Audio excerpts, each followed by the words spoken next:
옆에 분들하고 인사하시죠. 하나님이 살아계십니다. 자, 다시 한번 인사하시죠. 그리고 그 하나님이 당신을 사랑하십니다.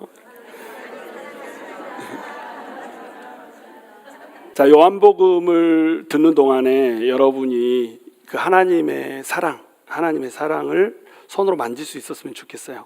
요한복음을 강의하는 목적은 요한복음의 지식을 전달하는 게 아니고 요한복음 속에 녹여져 있는 그 사랑을 여러분께서 직접 체험을 해야 되는 거예요. 요한복음 누가 썼을까요?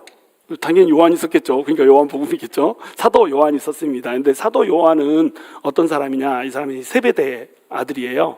세베대 아들이라고 그러니까 세뱃돈 받는 사람 이렇게 생각하시면 안 되고, 세베대라고 하는 이름의 뜻이 뭐냐면 준다는 뜻입니다. 그러니까 하나님께서 주심 이런 뜻이에요. 근데 하나님께서 주셔가지고 이 세베대가 아들을 낳았는데 아들이 뭐예요? 이름이 요한이잖아요. 그래서 요한이라고 하는 이름은 이제 은혜 뭐 이런 거거든요. 그러니까 하나님께서 은혜를 우리한테 주신 거예요. 이제 그런 뜻을 가지고 있는 게 세베대의 아들 요한인데, 요한에게는 야고보라고 하는 형제가 있습니다. 그래서 야고보, 요한, 그리고 베드로, 이 세 사람이 12제자 중에 이너서클입니다. 이 세 명은 특별한 제자죠. 어디로 가든지 세 명만 짝 뽑아서 데려갈 때는 야고보하고 요한, 베드로 이 세 사람을 데리고 갔다. 그러니까 핵심 인물 중에 하나인 거예요. 근데 이 사람이 처음부터 뭐 잘나고 똑똑하고 이런 사람은 아닙니다. 이 사람은 세베대가 어부였잖아요. 그래서 어부의 아들로 태어났어요. 근데 이 사람이 하나님의 나라를 기대하고 사모하는 이런 사람이었습니다. 그래서 이제 세례 요한이 세례를 줄 때 이 사람을 쫓아다니고 막 이런 사람이었죠. 그래서 세례 요한이 광야에서 그 하나님의 나라를 선포하고 그러니까 하나님 나라가 도래하겠구나 막 이런 꿈을 가졌던 사람이에요. 근데 이들이 기대했던 하나님의 나라는 어떤 나라냐면, 유대인이 이 세상을 정복하고 이 세상을 지금 현재 로마가 정복하고 있듯이 우리가 정복해가지고 이 세상을 통치한다 이런 개념을 가지고 있는 거예요. 그러니까 이 안에는 사랑이라고 하는 개념이 중심이겠어요? 아니면 정복이라고 하는 개념이 중심이겠어요?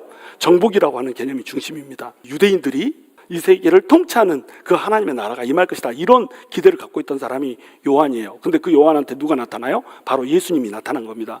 예수님이 나타나서 이 예수님이 하는 것을 보니까 예수님이 그리스도가 틀림이 없는 거예요.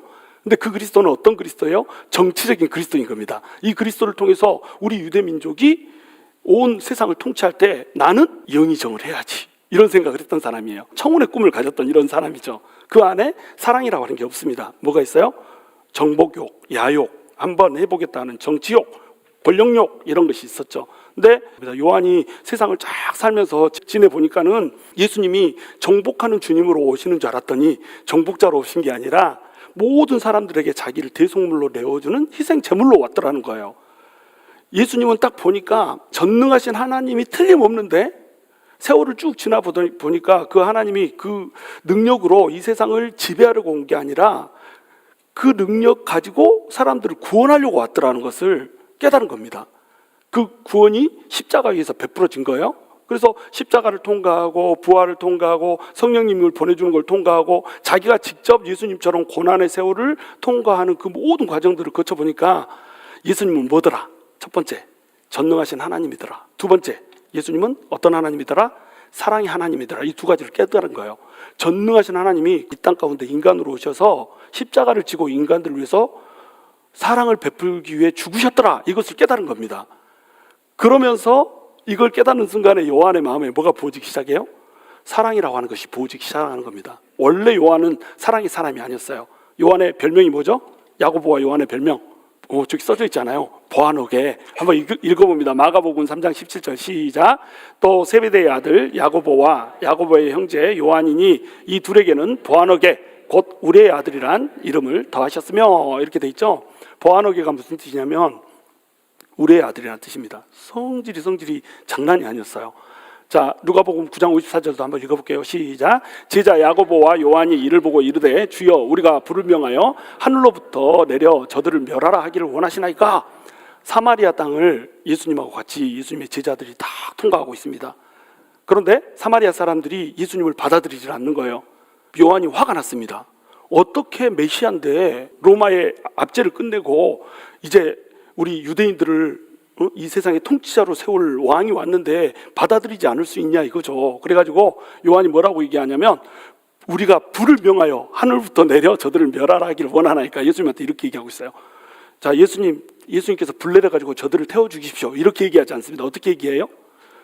우리가 불을 명령해서 내릴까? 이렇게 얘기하고 있는 거예요. 완전한 교만이죠. 예수님이 이들 제자들을 둘씩 묶어가지고 막 파송하고 이러니까 뭐 병도 낫고 뭐 귀신도 쫓겨나가고 막 이런 것들을 경험한 겁니다. 그러니까 자기들이 마치 무슨 권능이나 있는 것처럼 이렇게 착각을 한 거예요. 그래가지고 불을 내려달라고 명을 하면 하늘에서 불이 내려가지고 이 사마리아 사람들을 태워 죽일 수도 있겠다. 자기들이 이렇게 생각한 겁니다. 자, 그런 능력이 있다고 해도 아니 예수님을 영접 안 했다고 세상에 불로 태워서 죽이면 되겠어요? 꼬실라서 사람을 산채로 꼬실라 그러고 말이 되는 거예요? 그러니까 이 사람의 마음에는 사랑이 하나도 없는 거예요. 이 사람의 마음에는 분노만 있는 겁니다. 근데 이런 사람이 예수님의 사랑을 넘치게 받아버리니까 어떤 사람으로 바뀌어요? 사랑의 사도로 바뀌는 거예요. 이 사람이 나중에 사랑의 서신서를 쓰죠. 사랑의 서신서가 뭡니까? 요한 1, 2, 3서. 요한 1, 2, 3서는 온통 사랑으로 가득 차 있어요. 사랑의 서신서라고 하는 이 요한 1, 2, 3서를 다 요한이 편지로 써가지고 예수님은 사랑이다, 하나님은 사랑이다, 그리고 하나님을 믿는 사람도 뭐다? 사랑이다, 이렇게 편지를 쓰는 사람으로 바뀌더라는 겁니다. 사도 요한이 제일 오래 살았잖아요. 예수님이 베드로한테는 뭐 네가 옛날에는 네 마음대로 다녔지만 이제 다른 사람들이 너를 띠를 묶어가지고 네가 원하지 않는 곳으로 끌고 갈 것이다 이렇게 하셨지만 이 요한한테는 죽는다는 말씀을 안 하셨단 말이에요. 그래서 제일 나중에까지 살아남습니다. 십자가 위에서도 예수님의 어머니 마리아를 맡아라 이렇게 얘기해가지고 예수님의 어머니를 맡은 자로 계속 오래까지 살아남아요. 제일 오래까지 살아남습니다. 그래서 이분이 이제 80세가 넘은 노구가 돼가지고 예수님에 대해서 이제 복음을 전할 거 아니에요. 그럼 80세 이제 노인이신데 복음을 전하면 예수님에 대해서 설교를 하면 어떻게 설교하겠어요? 저것처럼 막 이러면서 하겠어요? 아니면 저기 형제들아 이렇게 하겠어요? 옛날입니다. 지금처럼 막 이제 보톡스 맞고 이런 때 아니에요.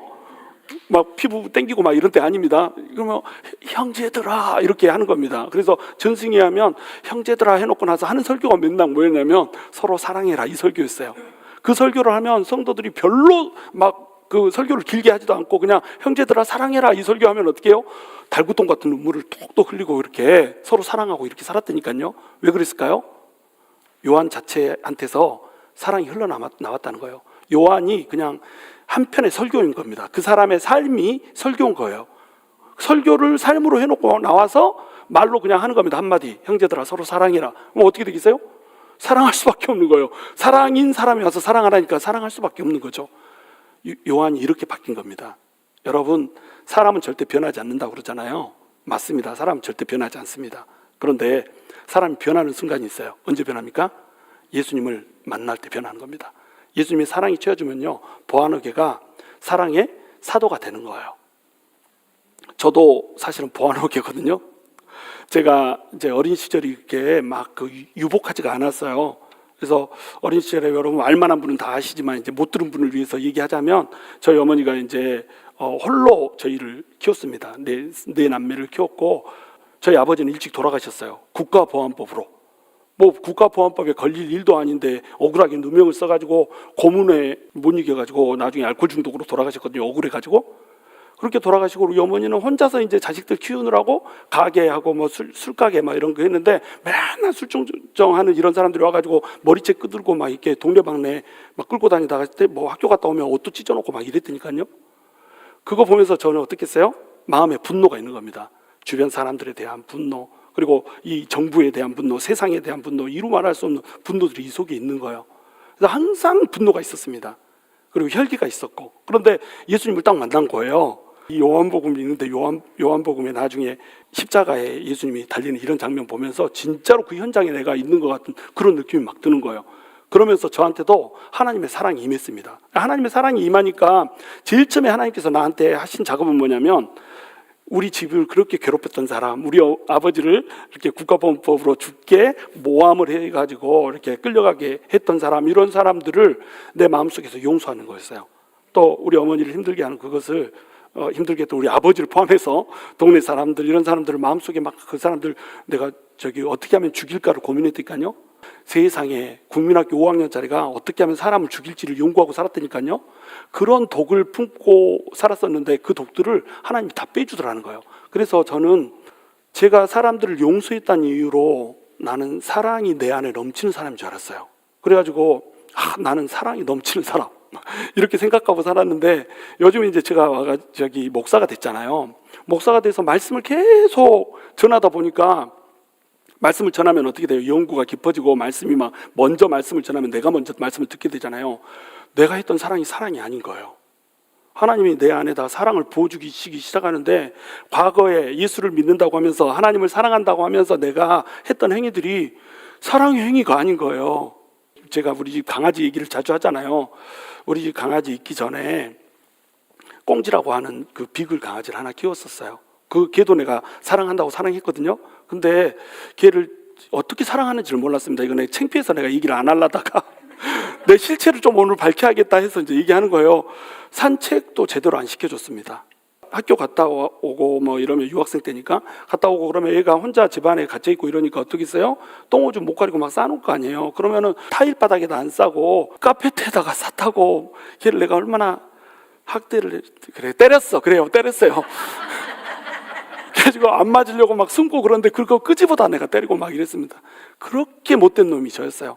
근데 교회 가서는 막 열심히 섬기고 하나님 나라 위해서 봉사한다고 뭐 걔 가지고 그러냐 막 이러는데, 여러분, 하나님께서 우리에게 세상을 다스리라고 하는 문화 명령을 주셨잖아요. 다스리라고 할 때 어떻게 다스리라고 하는 명령을 안 주셨거든요.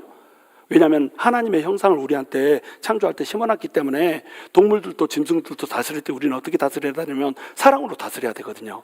그래서 하나님께서는 우리한테 어떻게 다스리라는 명령을 안 줬습니다. 그냥 다스려라 이렇게 한 거예요. 왜냐하면 그때는 하나님의 형상이 있으니까 무조건 사랑으로 다스려야 되는 거예요. 근데 동물 하나 사랑한다고 맨날 쓰다듬고 막 이러면서 산책 한번 제대로 안 시켜주고, 똥오줌 못 가린다고 때리고, 숨었는데 그거 끄집어내다 또 때리고, 얼마나 나쁜 놈이에요. 그런데 그러면서도 저는 제가 사랑하는 사람이라고 생각을 했다는 겁니다.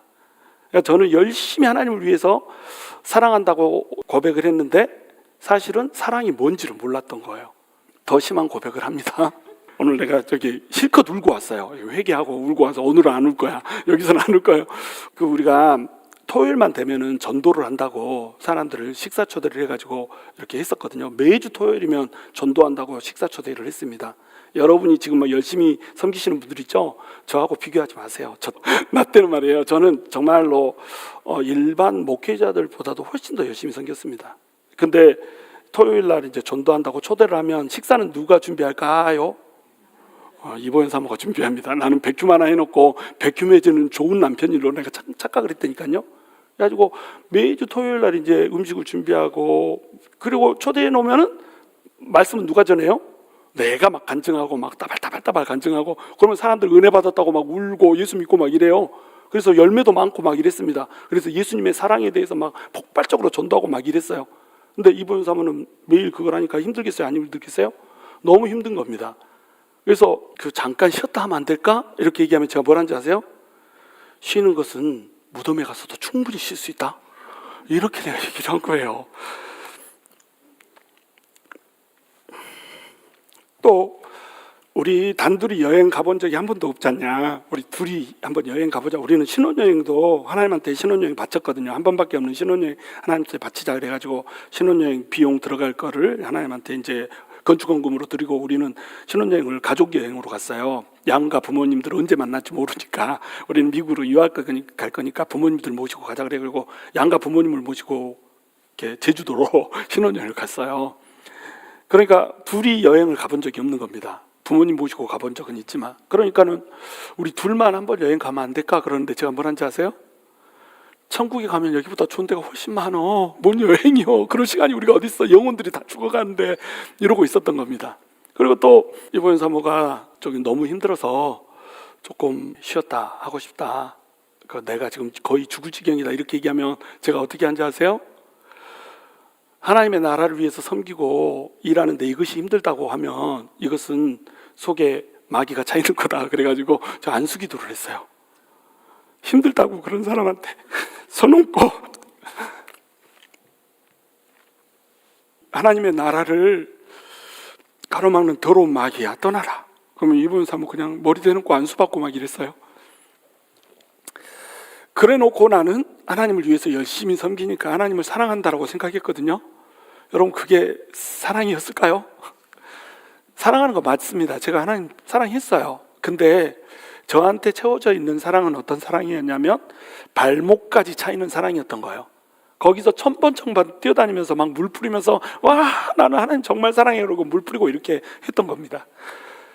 내 옆에 있는 사람 하나, 내가 키우고 있는 강아지 한 마리 사랑으로 돌보지 않으면서 나는 내가 사랑하는 사람이다라고, 내가 하나님의 사랑의 사역자, 영혼들을 위해서 내가 섬기고 사랑하는 사람이라고 이렇게 주장했던 거예요. 그러면서 이번에 사모가 자꾸 이제 물어봅니다. 여보 나 사랑해? 그러면 그럼 사랑하지 이렇게 대답하는데 내 입으로 한 번도 먼저 사랑한다라고 하는 얘기를 해본 적이 없는 거예요. 여러분 내가 사랑해라고 이렇게 고백하면 입에서 뿔 나옵니까? 남자들 이거 진짜 못하잖아요. 근데 이건 너무너무 그냥 간단한 거거든요. 사랑해 말 한마디 하면 입에서 뭐 거미줄 생기고 막 이래요? 입이 썩습니까? 근데 이 말 하나를 못하는 거예요. 그래 놓고 하나님한테 가서는 하나님 내가 너무 하나님을 사랑한다, 사람들 앞에서는 너무 하나님 사랑한다 이러고 앉아있는 겁니다. 그러니 이 사랑이 얼마나 이선적인 거예요? 바로 이런 사랑을 제가 했었던 거예요. 아주 그냥 나쁜 놈이죠. 근데 요즘에 하나님의 사랑이 막 내 안에 들어오는데 막 새록새록 기억이 떠오르는 거예요. 10년 전, 20년 전, 30년 전 사랑을 우리가 하는 사랑은 빌려주는 사랑이라고 그랬잖아요. 우리가 사랑을 빌려주는 걸로 생각을 합니다. 내가 사랑을 너한테 빌려줬어, 대여해줬어. 자, 그럼 나한테 이제 사랑을 어떻게 해야 돼요? 갚아야 돼? 자, 사랑을 갚아야 되는데 내가 빌려줬으면 사랑을 갚을 때는 어떻게 갚는 겁니까? 이자 쳐서 갚아야지. 이자까지 쳐서 나한테 사랑 갚아야 돼. 내가 해준 것이 얼만데 너는 나한테 갚을 때 더 큰 사랑을 줘야 돼. 이렇게 해서 우리가 사랑을 노래한단 말이에요. 이게 사랑이에요, 아니에요? 사랑이 아닙니다. 사랑한다고 흉내내고 있는 거예요. 그리고 빌려주고 갚으려고 한다는 겁니다. 사랑이라고 하는 것은 뭐냐면요, 빌려주는 게 아니에요. 무상입니다. 그냥 은혜로 공짜로 그냥 줘버리는 거예요. 그 사람이 사랑받을 자격이 있어요, 없어요? 없어. 사랑받을 만하지 않아. 그런데 그 사람한테 줘버려야 되는 거예요. 그게 사랑이란 말이죠. 근데 사랑한다고 결혼해놓고 사랑한다는 말을 한마디를 못해. 꽃 한 송이 사다 갖다 줄 줄을 몰라. 요렇게 사랑을 표현하는 좋은 수단 있잖아요. 반짝거리고 조그만 거, 그거 하나 사다가 끼워줄 줄은 몰라. 그래놓고 나서 사랑에 대해서 얘기한단 말이에요. 그리고 요즘에 로마서를 읽는데 이 사랑에 대해서 얘기하는데 사랑이 막 마음속에 들어오는데 너무너무 미안한 거예요. 그래서 어제도 우리 강아지 이렇게 만지고 사랑해주고 막 이렇게 하면서 막 울었어요. 왜 울었냐면 옛날에 그 강아지 생각나가지고, 내가 사랑해주지 못한 강아지 생각나가지고. 사랑이란 그런 겁니다. 사랑은요, 내가 하는 게 아니에요. 사랑을 하고 있으니까 내가 결단해서 사랑하는 걸로 생각하잖아요. 그렇지 않아요. 사랑은 내가 보니까 그럽디다. 하나님이 나한테 사랑을 막 물밀듯이 밀어넣어주는 거예요. 그러면요, 사랑이 내 안에서 솟아난다니까요. 그래가지고 나도 모르게 긍휼의 마음이 생기고, 나도 모르게 인자의 마음이 생기고, 그 사람 손을 잡게 되는 거, 이게 사랑이더라고요. 그 사랑을 내가 몰라가지고 사랑은 명령으로 여겨서 뭔가를 하는 걸로 생각을 했던 겁니다. 내가 내 힘으로 뭔가를 하려고 이렇게 생각했던 거예요. 근데 보아너게 우리의 아들이었던 사도 요한이 어때요? 하나님의 사랑, 예수님의 사랑이 확 마음에 채워지니까 그 사랑 들고 나가서 사랑을 설파하는 그런 사랑의 전도사가 돼버리잖아요. 여러분, 요한복음을 읽으면서 여러분한테 이런 은혜가 있었으면 좋겠어요. 예수님의 사랑이 만져져야 됩니다. 여러분이 사랑하려고 하지 마세요. 예수님의 사랑을 먼저 채우셔야 됩니다. 예수님의 사랑을 만지지 못하면요, 절대 사랑하는 사람이 될 수가 없어요. 제가 이렇게 나이 먹고 늦게 목사가 됐잖아요. 이게 얼마나 저는 다행인지 몰라요. 제가 전도사 때 만약에 그 나이에 40대 목사가 됐으면요, 제 목회 말아먹었을 것 같아요. 저는 그때 제 안에 의협심이라고 하는 것이 더 크게 작용했거든요. 하나님의 나라 위해서. 저 못된 신앙들 그냥 이것도 못해 저것도 못해 하면서 못된 신앙으로 있는 사람들, 나는 이제 예수 믿은 지 얼마 되지도 않았는데 하나님을 위해서 뜨겁게 사랑하고 막 열정적으로 나가는데, 저렇게 못된 사람, 못된 신앙으로 있는 사람들, 저 사람들한테 뭔 일 시킬 거면 이것도 못해 저것도 못했는데 하는데 일 시키지 말고 나한테 다 맡겨주세요. 그냥 내가 다 할게요. 그냥 이렇게 하면서 하나님한테 나갔다니까요. 저는 그게 사랑인 줄 알았어요. 근데 내가 보니까 그게 사랑이 아니고 열심입니다. 여러분, 열심은 사랑이 아닙니다. 근데 사랑하면 어떻게 돼요? 사랑하면 무조건 열심히 나옵니다. 사랑의 특징은 뭐냐면, 내가 하나님을 사랑하잖아요. 그러면 이 열심이 식지를 않아요. 왜냐하면 사랑하니까 즐거워요. 사람한테도 마찬가지입니다. 사람들한테 여러분이 막 부어주는데 그 사람이 막 그 사랑을 받을 만한 자격이 안 되잖아요. 감사한지도 몰라. 막 오히려 뒤돌아서 물어불어. 막 이렇게 되면 사랑이 없으면 어떻게 돼요? 식어버려요. 더 이상 사랑하기를 주저해버립니다. 멈춰버려요. 근데 그 사람이 깨물어도 뒤돌아서서 물어뜯어도 진짜 그 사람을 사랑해서 하고 예수님의 사랑이 넘쳐서 하잖아요. 그러면 그럼에도 불구하고 계속 열심을 품게 되는 겁니다. 이게 사랑이에요. 열심이 있다고 사랑은 아닙니다. 사랑이 있으면 무조건 열심히 있게 돼 있어요. 사랑은 열정에다 불을 지피거든요. 바로 그런 은혜가 여러분한테 있었으면 좋겠어요. 두 번째 주제는 요한은 왜 요한복음을 기록했나 하는 거예요. 자, 요한복음 20장 31절에 기록 목적이 나옵니다. 함께 읽습니다. 시작. 오직 이것을 기록함은 너희로 예수께서 하나님의 아들 그리스도이심을 믿게 하려 함이요 또 너희로 믿고 그 이름을 힘입어 생명을 얻게 하려 함이니라. 이렇게 돼 있죠. 뭘 믿게 하려고 한다고 하는 거예요? 하나님의 아들임을, 예수님이 하나님의 아들임을 믿게 한다는 겁니다. 이 하나님의 아들이라고 하는 단어가 어떤 뜻이냐면 하나님 자신이라고 하는 뜻이에요. 자, 개가 새끼를 낳으면 개새끼 막 이러면 안 돼. 개새끼라고 하면 어떡해요? 개가 새끼를 낳으면 개, 소가 새끼를 낳으면 소, 사람이 아기를 낳으면 사람, 하나님이 아들을 낳으면 하나님, 이런 뜻입니다. 하나님이 어느 시점인가 예수님을 낳았다는 뜻이 아니에요. 그게 아니고 기원이 같다는 겁니다. 발생이 같다는 거예요. 예수님이 이 하나님과 발생이 같기 때문에 예수님은 곧 뭐라는 거예요? 하나님이라는 겁니다. 그래서 예수님이 하나님과 나는 하나다 이렇게 얘기하죠. 하나님과 나는 하나다 이 말을 듣고 유대인들이 예수님을 어떻게 하려고 했습니까? 돌로 쳐서 죽이려고 했죠. 그 유대인들은 어떻게 이해한 거예요? 아버지와 나는 하나다 이 말을 어떻게 이해한 겁니까? 예수님이 하나님이다는 말로 이해한 겁니다. 그리고 요한복음은 7명의 사람이 예수님이 하나님이라고 하는 것을 증명을 하거든요. 예수님을 포함해서 내가 이 하나님이다 얘기하고, 도마도 얘기하죠, 베드로도 얘기하죠, 나다니엘도 얘기하죠, 그 다음에 마르다도 얘기하죠, 백부장도 얘기하죠. 총 7명입니다. 이 요한복음은요, 아까도 얘기했듯이 심오한 신학으로 돼 있어요. 그래서 이 요한복음에서는 예수님이 하나님이다라고 하는 것을 밝히려고 써놨어요. 그래서 일부러 7이라고 하는 숫자를 집어넣었습니다. 7가지 자기선언, 7가지 담론, 또 7가지의 표적, 그 다음에 7명의 사람이 하나님이라고 고백하는 거 7777 이걸로 예수님이 하나님이라고 하는 것을 증명을 해요. 예수님이 전능하신 하나님인데 이 전능하신 하나님이 우리를 구원하려고 이 땅 가운데 인간의 몸을 입고 와버렸다는 얘기가 되는 거예요. 그리고 그 인간이 돼서 그냥 왔을 뿐만 아니라 우리를 대신해서 십자가를 지고 죽어버리셨다는 겁니다. 자, 하나님이 사랑하십니까? 사랑하지 않습니까? 이보다 더 큰 사랑이 있겠어요? 죄인을 위해서, 악인을 위해서 죽어주는 사랑보다 더 큰 사랑이 있을 수가 있습니까? 없다는 거예요. 이것을 얘기해 주시기 위해서 예수님은 하나님이시다 이것을 증명하려고 요한이 이 글을 썼다라고 하는 거예요. 그래서 자, 1절에 태초에 말씀이 계시니라 이렇게 돼 있죠. 태초에 말씀이 계시니라 이 말씀을 들으면 여러분 태초 딱 듣는 순간에 뭘 떠올려야 돼요? 뭐가 떠오릅니까? 창세기 1장 1절 떠오르죠. 창세기 1장에 태초에 하나님이 천지를 창조하시니라 이 말씀이 딱 떠오르게 일부러 이렇게 써놓은 겁니다. 그러니까 태초에 세상을 창조했던 그 하나님이 말씀인데 그 말씀이 육신이 되어서 어떻게 됐다? 우리 가운데 임했다 이 얘기를 해주고 싶은 거예요. 그래서 태초에 일부러 이렇게 시작하는 거예요. 근데 창세기의 태초하고 요한복음의 태초가 같을까요? 다를까요? 다르죠. 창세기의 태초는 어떤 태초입니까? 천지를 창조한 그 시점의 태초입니다. 요한복음의 태초는 어떤 태초예요? 창세 전에 영원의 시간, 셀 수 없는 그 영원의 시간, 그걸 태초예요. 그때부터 하나님의 말씀이 계셨다는 겁니다. 유대인들에게 말씀이라고 하는 것은 어떤 개념을 갖냐면 태초에 하나님께서 천지를 창조하시나 뭘로 창조하셨어요? 말씀으로 창조했잖아요. 하나님이 말씀하시면 하나님이 말씀하신 대로 어떻게 되더라? 이루어지더라. 그러니까 말씀 곧 뭐예요? 하나님의 표출이라는 겁니다. 그러니까 말씀 자체가 뭐가 된다는 거예요? 하나님이 된다라고 하는 거예요. 그런데 헬라인들한테는 이 말씀이 로고스라고 하는 헬라어로 기록되어 있잖아요. 그렇죠? 그러면 로고스라고 하는 것은 원래 무슨 뜻이에요? 절대 이성이라는 뜻입니다. 절대 이성이라고 하는 건 뭐냐면 절대자가 있는데 그 절대자가 절대 이성을 보내줘가지고 언젠가는 절대 진리, 상대적인 진리가 아니라 절대적인 진리를 펼쳐줄 거야 라고 하는 철학이 헬라인들한테 있었던 거예요. 그러면 헬라인들이 노고스라고 하는 이 말씀을 들을 때 어떻게 생각할까요? 아, 그 절대 이성이 왔구나 이렇게 생각을 하는 거예요. 그런데 유대인들이 이 말씀을 들으면 어떻게 될까요?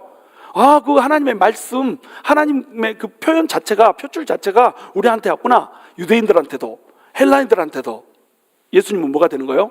하나님이 되는 겁니다. 그러기 위해서 이 말씀이라고 하는 표현, 노고스라고 하는 표현을 쓴 거예요. 다음 주에 to be continued 더 자세히 설명합니다. 근데 이 말씀이 하나님과 함께 계셨다고 그래요. 근데 하나님과 함께 계셨다 때 이 함께라고 하는 이 단어가 헬라어에 굉장히 단어가 많습니다. 근데 함께, 여기에서 쓴 함께는 어떤 단어냐면 하나님을 향하여라고 하는 단어예요. 향해서 함께 있는 거예요. 함께 있는데 둘이 손잡고 나란히 있는 거 아니고 등 대고 나란히 있는 거 아니고 어떻게 함께 있다는 거예요? 하나님의 얼굴을 보면서 나란히 있다는 겁니다. 그러니까 하나님과 교제하는 존재로서. 하나님은 한 분이에요. 한 분 하나님인데 하나님 안에 뭐가 있습니까? 삼위가 있는 거예요. 그래서 삼위가 서로 공동체를 이루고 함께 얼굴을 마주 보면서 교제하고 있는 이런 상태의 함께를 얘기한 겁니다. 아들 하나님이 아버지 하나님, 성부 하나님과 함께 얼굴을 마주보면서 성령 하나님과 마주보면서 같이 있는 이 존재, 이 상태를 지금 얘기하고 있는 거예요. 근데 그 중에 성자 하나님, 아들 하나님이 이 땅 가운데 그 말씀이 육신이 돼서 이 땅 가운데 임해버린 겁니다. 1장 14절에 나오죠. 말씀이 육신이 되어 우리 중에 거하시니 우리가 그 영광을 보매 아버지의 독생자의 영광이요 은혜가 진리가 충만하더라, 이렇게 말씀하시잖아요. 하나님이 직접 우리 가운데 거해버렸다는 겁니다. 그래서 마태, 마가, 누가 복음이, 세 복음서가 있었잖아요. 이미 지금 요한은 자기 나이 거의 90세 막 이 정도 됐을 때 마지막으로 이거 썼어요. 요한복음을. 예를 들어서 누가복음이나 마가복음, 마태복음 이거는 AD 60년 이전까지 전부 다, AD 70년 이전까지는 전부 다 맞춰졌다 이렇게 생각하면 됩니다. 근데 요한복음은 한참 후에 써졌어요. 한 20년 막 흐른 다음에 이렇게 써졌습니다. 그러면 마태, 마가, 누가복음이 이미 있어가지고 예수님에 대해서 다 설명을 해줬는데 요한복음이 필요해요? 안 필요해요? 더 이상 필요 없다고 생각할 수 있습니다. 그런데 요한은 왜 요한복음을 썼냐 이 말이에요. 이게 왜 그러냐면 각자가 바라보는 관점이 달랐기 때문이에요. 마태복음은 유대인들을 대상으로 썼습니다. 유대인들을 누구를 기다렸어요? 왕을 기다렸어요. 메시아를 기다렸습니다. 그래서 마태복음 1장이 어떻게 시작합니까? 아브라함과 다윗의 자손 예수 그리스도의 족보라, 그리고 족보를 얘기해요. 구약에서 예언된 바로 그 왕이요 메시아가 이 땅 가운데 뭘로 왔다는 거예요? 왕으로 오셨다라고 하는 얘기를 하는 겁니다. 그리고 마가복음에서는 이사야서 53장에서 예언된 그 고난의 종이신 우리를 위해서 십자가에 못 박혀 죽이는 어린 양 예수로 오신 것을 로마에 핍박받는 그리스도인들한테 얘기를 해줬어야 됐다는 거예요. 누가는 의사였고 역사가였잖아요. 예수님은 생리학적으로 역사적 인간이었다. 완벽한 죄 없는 인간으로 우리한테 오셨다라고 하는 것을 얘기해 주기 위해서 바로 누가복음을 썼다는 겁니다. 그러면 이 세 사람이 쓰고 있는 관점은 뭐예요? 예수님이 전부 인간인 겁니다. 왕도 인간이죠. 종도 인간이죠. 인간으로서 온 인간도, 역사적 예수도 인간이죠. 여기에 뭐가 빠져 있어요? 예수님이 하나님이라고 하는 것이 빠져 있는 거예요. 이 얘기를 해주고 싶었던 겁니다. 그래서 여러분 마태복음에 보면은 족보가 나와야 안 나와요?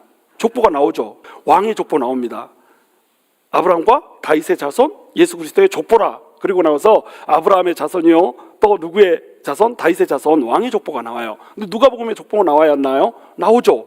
누구의 족보가 나옵니까? 인간의 족보가 나옵니다. 그래서 밑으로부터 족보를 타고 쭉 올라가죠. 모든 인간은 족보가 있어요. 그렇죠? 그래서 족보를 내세워서 모든 인간들을 거슬러 올라보다 보면 누가 나온다? 하나님이 나온다. 이렇게 쓰는 게 누가복음이었어요. 근데 마가복음하고 요한복음에는 족보가 안 나와요. 마가복음에 족보가 나와야 안 나와요? 안 나오죠. 왜? 마가복음은 종으로 오신 예수님을 그리고 있는 겁니다. 종놈이 무슨 족보가 있어? 그렇죠? 왜 족보가 안 나와요? 요한복음에 족보가 나와야 안 나와요? 안 나와요. 왜 족보가 안 나오죠? 하나님이 어떻게 족보가 있을 수 있어? 앞으로도 끝이 없고 뒤로도 끝이 없는데 족보가 안 나와요. 자, 그 다음에 또 탄생설화가 마태복음에 나옵니다. 마태복음에 탄생설화가 나오는데 탄생설화가 잠깐 나오죠. 어떻게 나와요? 베들레헴에서 태어나는 그 왕의 족보를 가지고 나옵니다. 왕으로 태어난다는 약속대로 베들레헴에서 태어나야 되는 거예요. 그리고 헤로드 왕이 죽이려고 막 들잖아요. 헤로드 왕이 진짜 왕이 아니고 예수님이 왕이다라는 겁니다. 그래서 탄생설화에 그 얘기가 나온다니까요. 근데 마가복음에서는 탄생설화가 나와요, 안 나와요? 안 나와요. 종이 어디서 태어났는지, 어떤 동네에서 태어났는지 뭐가 중요해요? 종은 그냥 일만 하면 되지. 그래서 마가복음이 제일 짧아요. 그냥 시작하자마자 예수 그리스도 그 복음의 시작이라 이러고 바로 시작해 버리잖아요. 그리고 그렇게 하자마자 어떻게 됩니까? 예수님이 바로 막 일하러 다닙니다. 설교도 없어요. 강의도 안 합니다. 종이 무슨 강의를 하고 무슨 설교를 해요? 그러니까 종으로 오신 예수님을 얘기했기 때문에 여기에는 탄생설화도 없어요. 근데 누가 보면 어때요? 인간 예수님으로 왔잖아요. 그러니까 어때요? 인간에 대해서 구체적으로 어디가 고향이고 어디에서 살았고 언제 태어났고 이런 것들을 구체적으로 얘기를 해야 되는 거예요.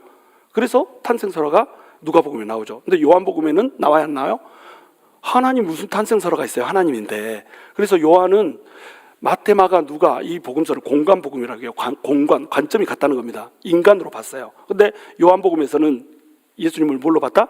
하나님으로 봤어요. 왜 예수님이 하나님이라고 하는 얘기를 할 수밖에 없었나? 이때는 영지주의라고 하는 이단이 있었습니다. 우리 시대에도 이단이 많잖아요. 여호와 증인도 있고 뭐 신천지도 있고 그다음에 구원파도 있고 막 이단들이 많아요. 이 이단들이 왜 이단인지 아세요? 예수님이 하나님이라고 하는 것을 부인하면 이단이 되는 거예요. 예수님이 인간으로, 완전한 인간으로 왔다는 것을 부인하면 이단이 되는 거예요. 이래서 이단이 갈리는 겁니다. 예수님이 하나님이면서 동시에 사람이라고 하는 것을 얘기하지 않으면 전부 이단인 거예요. 그런데 어떤 사람은 예수님이 하나님이라고 그래요. 어떤 사람은 예수님이 인간이라고 그래요. 근데 둘 다라고는 얘기하지 않아. 그러면 그 사람은 뭐다? 이단이 되는 거예요. 근데 영지주의라고 하는 것은 뭐냐면 영이 지극히 거룩하다는 겁니다. 몸은 더럽고 영은 깨끗하다. 이렇게 생각하는 거예요. 그래서 그 영지주의가 두 극단으로 빠집니다. 우리 영혼이 거룩하니까 예수님께서 우리를 구원해 주셨으면 우리가 영혼이 거룩한데 우리 몸에 더러운 것이 영혼한테 영향을 미칠 수 있다 없다? 없다. 그러니까 육신으로 마음껏 죄짓고 살아도 돼. 그래서 극단의 방탕주의로 빠지는 거예요. 그런데 이제 또 이렇게 생각할 수도 있겠잖아요. 영혼이 거룩해. 그냥 육신은 더러워. 그러면 거룩한 영혼을 우리 몸 육신에다 담으려면 어떻게 해야 돼요? 깨끗해야 돼. 그러니까 하여튼 몸으로 하는 것은 전부 다 더러우니까 몸으로 하는 거 하지 말자. 먹지도 말고 뭐 자지도 말고 똥도 될 수 있으면 조금 싸고 막 이렇게 하면서 모든 것을 절제하고 금욕을 했던 겁니다. 그러니까 극단의 금욕주의와 극단의 절제주의로 가는 거예요. 양극단으로 갑니다. 이 둘 다 진짜가 아니라는 거예요. 그리고 이제 더 심각한 건 뭐냐면 예수님이 하나님이라고 한다면 그 거룩한 하나님이 어떻게 이 더러운 육신을 입고 올 수 있냔 말이에요. 그래서 예수님은 진짜로 육신으로 온 것이 아니다. 이게 가현설이에요. 가짜로 나타났을 뿐이다. 예수님인 척하고 육신인 척하고 나타났는데 진짜로 나타난 게 아니고 아픈 척하다가 십자가에 달린 척하다가 피 흘린 척하다가 그냥 죽은 척하다가 일어나가지고 갔다. 이렇게 얘기하는 게 가현설입니다. 네, 더러운 육신에다가 예수님을 담을 수 없다는 거예요. 그러니까 뭘 부인한 거예요? 성육신을 부인한 거예요. 예수님이 우리 가운데 진짜로 오셔서 우리를 위해서 진짜로 피 흘리시고 진짜로 고통받았다는 것을 부인해버리는 겁니다. 그리고 또 어떤 사람들은 인성만 강조해가지고 예수님이 어떻게 인간의 몸으로 올 수 있냐. 예수님은 그냥 성령이 부어졌을 때 그때 이 하나님의 사역을 감당하다가 십자가에 죽는 순간에 딱 그 성령이 떠나면서 이 사람은 그냥 인간으로 죽었을 뿐이다. 이렇게 생각해요. 예수님이 하나님이 아니면 어떻게 우리 죄를 대신해서 죽을 수가 있습니까? 모든 인간은 죄인인데 모든 인간이 죄인인데 어떻게 우리의 죄를 그 피로 속할 수가 있어요? 죄인의 피로, 죄인의 죄를 어떻게 속합니까? 그러니까 둘 다 문제가 있는 거예요. 이 양극단의 문제를 누가 일으켰다? 영지주의자들이 일으켰던 거예요. 그러니까 요한의 입장에서는 어떻겠어요? 예수님이 하나님이야. 근데 사람이 되셔서 이 땅 가운데 오셨어. 이렇게 얘기를 할 수밖에 없었다고 하는 겁니다. 그래서 그것을 얘기하려고 요한이 어떻게 했다? 7가지만 딱 뽑은 겁니다. 그래서 마태, 마가, 누가복음에서는 기적들을 쭉 열거를 해요. 이런 기적들, 저런 기적들 전부 다 기적이고 이적이에요. 이사예요. 기적과 이사를 행합니다. 그걸 통해서 하나님이 권능의 하나님이라고 하는 것을 얘기를 하긴 하죠. 그런데 그것은 표적이라고 표현하지 않아요. 요한복음에서는 이 기적을 기적이라고 부르지 않습니다. 뭐라고 불러요? 표적이라고 부릅니다. 기적과 표적의 뜻이 어떻게 다르죠? 기적은 일어날 수 없는 일이 일어났어. 이게 기적입니다. 우리가 숨 쉬는 게 기적이지 그거 기적 아니에요. 그건 일상입니다. 기적은 일어날 수 없는 일이 일어난 거, 이게 기적인 거예요. 우리 애가 학교 갔다가 안전하게 돌아온 게 기적, 그 기적 아니고 일상이에요. 기적은 절대 일어날 수 없는 일이 일어난 거, 이게 기적인 거예요. 근데 그 기적보다 더 위대한 게 뭐냐면 표적입니다. 표적이라고 하는 건 뭐냐면 사인이에요. 이 기적이 일어났는데 기적의 의미가 있다는 거예요. 어떤 의미? 예수님이 하나님이라고 하는 증거를 보여주려고 이 기적을 베풀었다는 거예요. 그것을 몇 개를 골라요? 7개만 쪽 뽑는 겁니다. 왜? 7이 뭐니까? 완전수니까. 7이 완전한 숫자니까 7가지만. 그래서 물로 포도주를 만들어요. 여러분 물이 H2O지 않습니까? H2O가 어떻게 C2, H5OH 이걸로 될 수가 있어요? 뭔 소린지 모르죠? 물이 어떻게 알코올이 될 수 있냔 말이에요. 근데 포도주가 알코올로만 되는 거 아니잖아요. 포도주에 뭐 들어있습니까? 색깔 들어가는 거 있죠. 향 들어가는 거 있죠. 맛 들어가는 거 있죠. 들어가면 기분 안딸딸하게 하는 거 있죠. 그 수많은 수천 가지의 화학 물질들이 물 하나에서 생겼다니까요. 물질을 어떻게 해요? 하나님이 창조하시는 분, 새로운 창조라는 겁니다. 맛도 없고 기쁨도 없고 또 색깔도 없는 그러한 인생을 어떻게 한다? 새로운 물질을 가진 걸로 창조를 해줘버린다. 새 창조예요. 자, 신하의 아들을 치유합니다. 신하의 아들 치유할 때 신하의 집에 갑니까? 안 가요. 멀리 있는데 원격으로 띠리띠리 딱 앞으로 써요. 뭐예요? 공간을 지배해요. 공간의 주님입니다. 그리고 38년 된 병자, 언제 병들었는지 모르지만 이 사람이 38년 동안 병에 걸려가지고 병이 낫질 않아. 38년 병 걸렸는데 주님이 한번 야 침상 들고 일어나서 가라 하니까 어때요? 바로 뻘떡 일어나서 가버리잖아요. 그렇죠? 38년이라고 하는 시간이 무색합니다. 의미가 없어요. 주님은 뭐다? 시간의 주라는 거예요. 그리고 오병이어 물고기 2마리 떡 5개 가지고 무려 2만 명을 먹였어요. 장전만 5천 명 먹었습니다. 이걸 2번이나 했습니다. 2번이 뭔지 아시죠? 오병이어도 하고 7병 이삼어도 하고 2번이나 이런 일을 하셨어요. 무슨 말입니까? 우리 주님이 양의 법칙, 질량 보존의 법칙을 능가해버려요. 자연 법칙을 무너뜨려버립니다. 그리고 또 무리를 거르시죠? 무리를 거르신다는 건 뭐 부력의 법칙을 이겨버리는 거잖아요. 또 부력의 법칙을 이기면서 동시에 무슨 뜻을 갖습니까? 태초에 하나님이 이 세상을 창조하기 전에 예수님의 신이 수면 위를 운행하고 있었어요. 근데 지금 예수님이 어떻게 하고 있습니까? 수면 위를 운행하고 계세요. 그러면서 어떻게 하고 있어요? 태초에 창조를 하셨던 분이 새로운 창조를 하고 있다는 겁니다. 너네를 새로운 인생으로 내가 바꿔줄게. 죽음에 묶여있고 슬픔에 묶여있던 너네 인생을 기쁨과 생명의 인생으로, 어둠에 묶여있던 너네 인생을 빛의 인생으로 내가 바꿔줄게. 이것이 무리를 걷는 주님이에요. 그리고 또 선천적인 장님을 치유하죠. 장님을 치유하는 이 기적이 구약 성경에 나옵니까? 안 나옵니까? 안 나옵니다. 구약 성경에는 표시되지 않은 장님을 치유하는 이 장면을 통해서 예수님께서 뭘 보여주고 싶은 것이에요? 이전에 없었던 새로운 일들을 보여주겠다는 거예요. 영적인 소경이었던 너네의 눈을 열어서 예수님이 하나님이라고 하는 것, 예수님을 통해서만 구원을 받을 수 있겠다라고 하는 것을 보여주겠다는 겁니다. 그리고 또 마지막으로 결국 누구를 살리세요? 나사로를 살리십니다. 죽었던 나사로를 살리면서 죽음에 묶여있는 너네들 내가 생명 가운데로 인도하시겠다라고 하는 말씀을 주는 거예요. 그리고 이제 153마리의 물고기의 기적이 이제 일어나죠. 물고기를 못 잡고 있는데 오른편에다 그물을 던져라 그래서 153마리가 잡히지 않습니까? 그것도 기적이지 않냐? 7대 기적에서는 빠집니다. 왜냐하면 이 기적은 바로 뭐냐면 너네를 내가 회복시켜주겠다는 약속이에요. 이렇게 전능의 하나님이, 이렇게 모든 것을, 이 자연 법칙을 초월하고 죽음마저도 초월하는 이 하나님이 이 땅 가운데 와가지고 153마리 물고기 잡아주면서 이 물고기 생선 구워주면서 내가 너네랑 함께한다?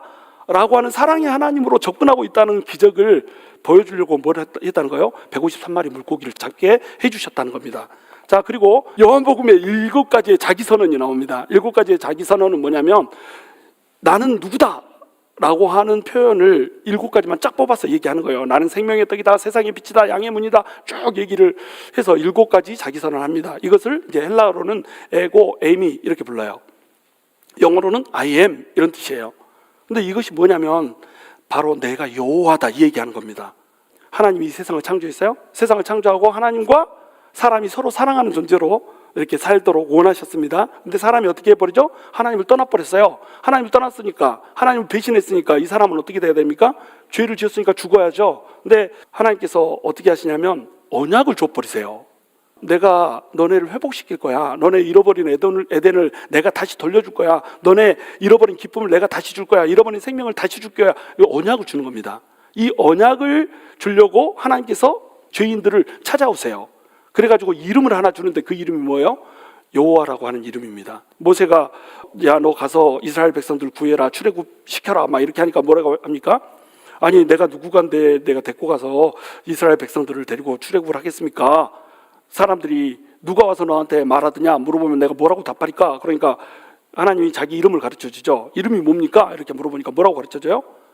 나는 스스로 있는 자니라 이렇게 이름을 가르쳐주잖아요. 이것이 영어로 하면 뭐예요? I am who I am입니다.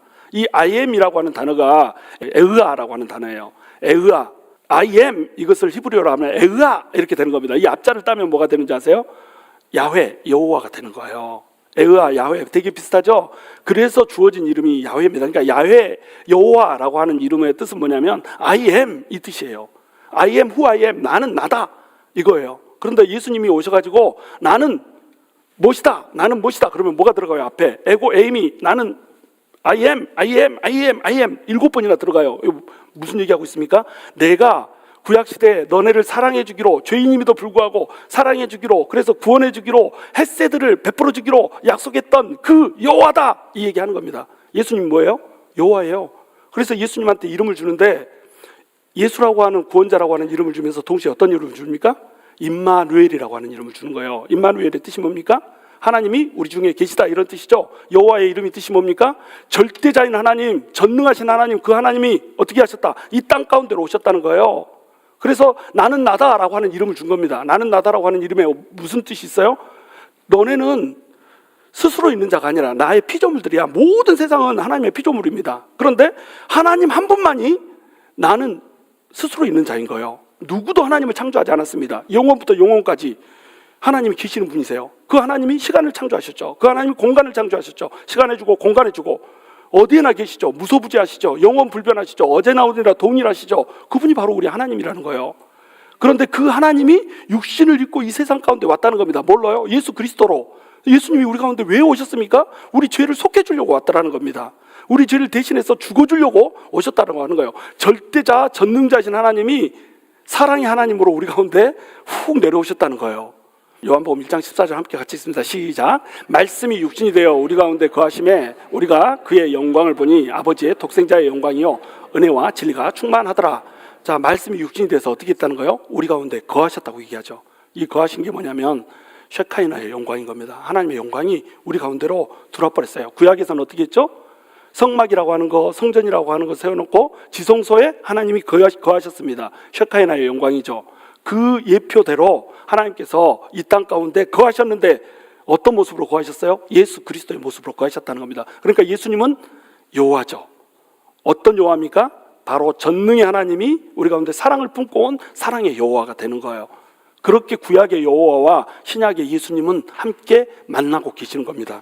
자, 그래서 이제 마지막입니다. 그렇다면 요한복음의 구조에서 우리가 취할 수 있는 건 뭐는 거예요? 요한복음이요, 구조가 어떻게 되어 있냐면 서문, 본문, 결론 이렇게 되어 있습니다. 그래서 프롤로그, 그 다음에 본문 들어가고 그 다음에 에필로그, 21장이 이제 에필로그죠.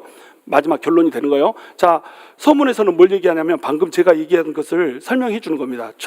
이 요한복음에서 얘기하고 싶은 거, 예수님이 바로 절대자인 하나님이시더라. 그런데 그 하나님이 생명을 가지고 빛을 가지고 우리 가운데 와서 우리에게 나타나셨더라. 우리 가운데 거하시면서 우리를 살려주셨더라, 이 얘기를 하는 겁니다. 서문에서. 그리고 본론으로 들어가요. 본론에서 두 가지로 책을 나눕니다.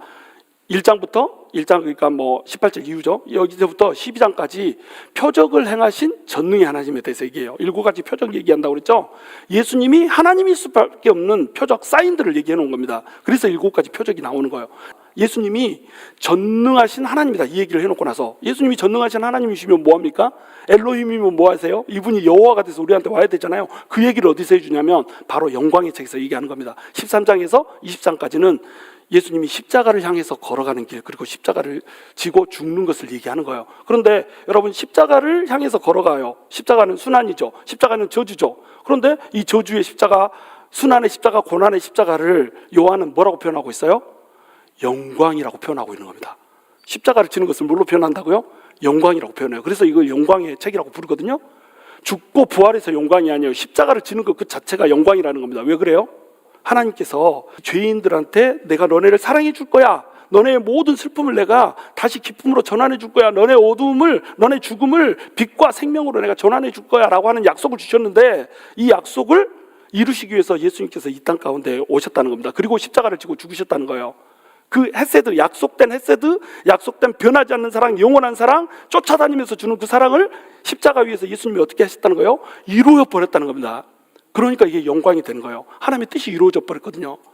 요한복음을 읽으면서 이것을 깨달아야 돼요. 우리가 하나님한테 영광 돌린다고 얘기하죠. 어떻게 영광 돌리는 겁니까? 우리가 가난하게 살다가 갑자기 로또가 당첨되면 영광 받는 겁니까?